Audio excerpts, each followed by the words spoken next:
if you tremble with indignation at every injustice, then you are a comrade of mine. And therefore, it is the same indignation which has brought all of us together. And it is important to give commendation to Arise Ghana for putting the feet of government to the fire of responsibility and accountability. Over the past 1 year, they've been resilient, they've been forceful, they've been forthright, and they've been steadfast. So that we can all draw some important lessons from all the things which are happening across the continent, which material conditions are not different from that which we are experiencing in Ghana. So, if your hands are not too busy, shall we give a resounding round of applause to our Ghana?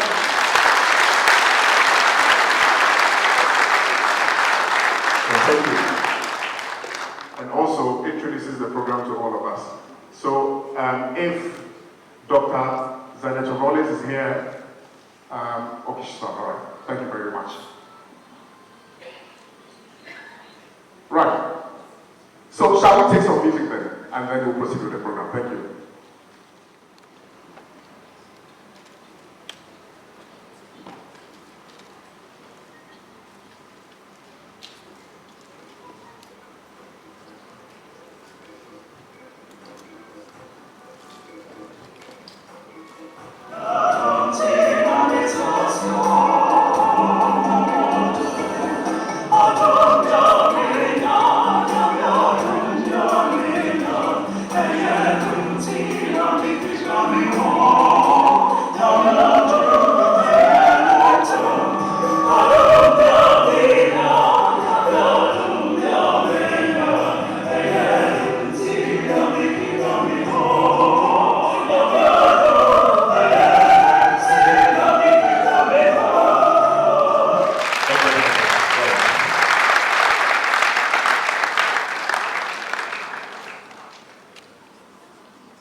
Good afternoon.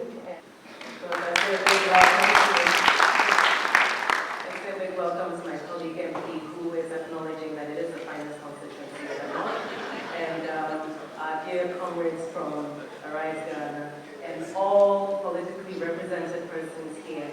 Not just here by party colors, but here because you are people who believe not only in a vision as a country, but the Pan-African vision, because that is what our comrade who's here to address us is going to speak to.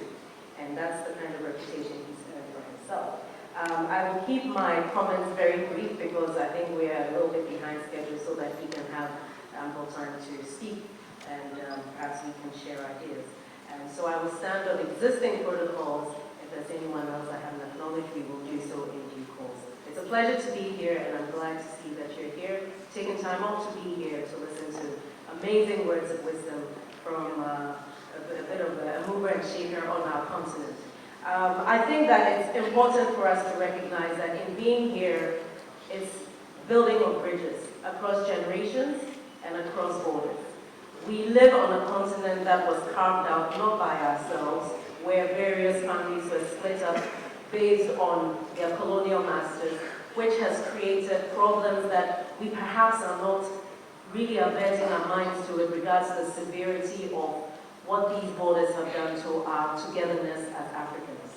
Indeed, as a continent, we are very diverse, but there's so much more we have in common, and I think that commonality is what was disrupted, not just by slavery on some level, but also the colonial masters on the other.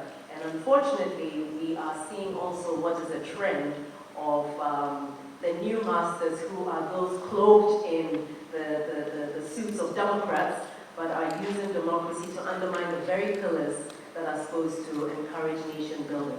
And so if we're here today, I'm sure today the boom speech will come from someone else, not a Rawlings.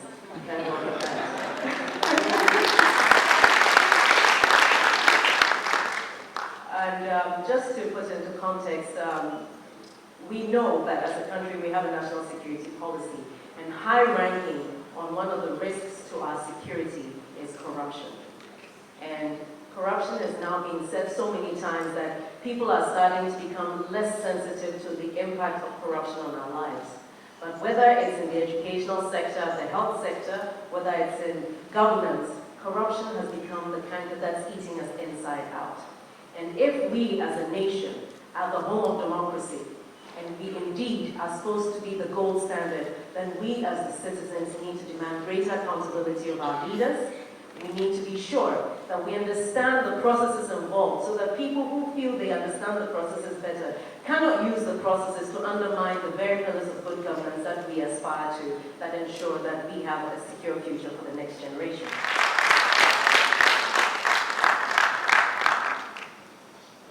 My brother Sam was right. The ambush continues.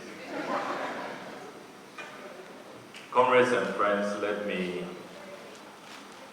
also salute Arise Ghana for putting this gathering together.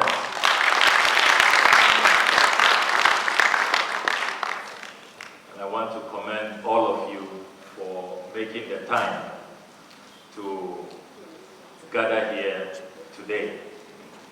We all know the circumstances